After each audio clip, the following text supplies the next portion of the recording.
My wife Susan usually travels with me. And about 2 months ago, we were at a venue like this, but it was on the West Coast. And we were walking around the hotel afterwards, and I said, honey, in your wildest dreams, did you ever imagine that I'd write this book and our lives would change so much?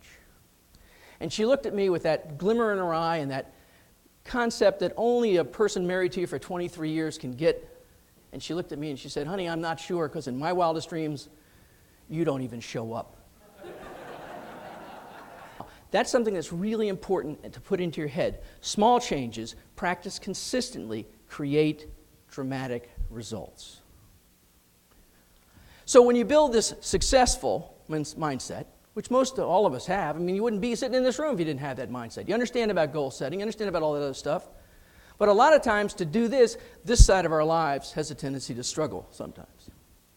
Try new things. Find new teachers to teach you new lessons. When was the last thing you read that changed the way in which you worked, changed the way in which you lived, changed the way in which you acted? If you're going, and everything in your life is going amazingly well, if you haven't read anything, that's okay. Write something if it's going that well. Write something. It ought to sell like 1 million copies, because there's plenty of people who could use that. Leaders don't create better followers. Leaders create more leaders. Right?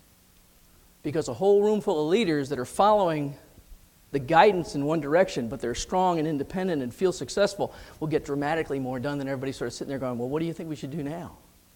What I'm talking about is some sort of simple, quiet time. If you're a praying person, pray. If you're not a praying person, sit quietly and listen to your breathing. Sit quietly and think about something. How do you want to perform today?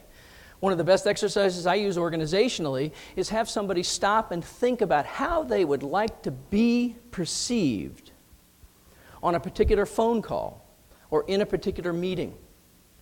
Practicing this kind of quiet time will help you stop being quite so ready, fire, aim. Right? It slows things down a little bit. But it is amazing. It also speeds up productivity dramatically because you don't have to spend any time doing things over again. I used to have a big sign up in my warehouse because we had a big distribution business once. And it said, just remember, everybody has time to do it over, but nobody seems to have enough time to do it right the first time. The importance of a path is not knowing whether you're on it. The importance of a path is knowing when you're off of it. Service will change the phrase, what's in it for me? That was my mantra. I had 2 mantras. Everything, all the time, right now. Doesn't that sound nicely moderate? Everything, all the time, right now, with the acronym of EARN. All right? Everything, all the time, right now, and what's in it for me? What's my deal? What's my in? What's my cut? What's in it for me? Why would I do this? And what service will do for you is change what's in it for me to what's in it from me. Understanding the needs of someone else and treating those needs as important as if they were my needs. Right? Now that works if it's a child, a spouse, a coworker, a boss, a client, whatever it might be. This is where love can become a competitive advantage, when you become client-centric rather than product-centric. When I teach love as a competitive advantage, it is to find out how you can be successful in helping your clients be successful.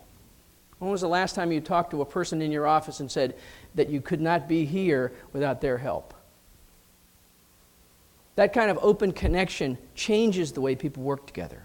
That level of appreciation is something that doesn't happen very often, and when it does, it changes the sense and dynamic in an organization and builds a sense of community and productivity that is almost unmatched. We can't really change what's going on around us, but we can change the way we react to them.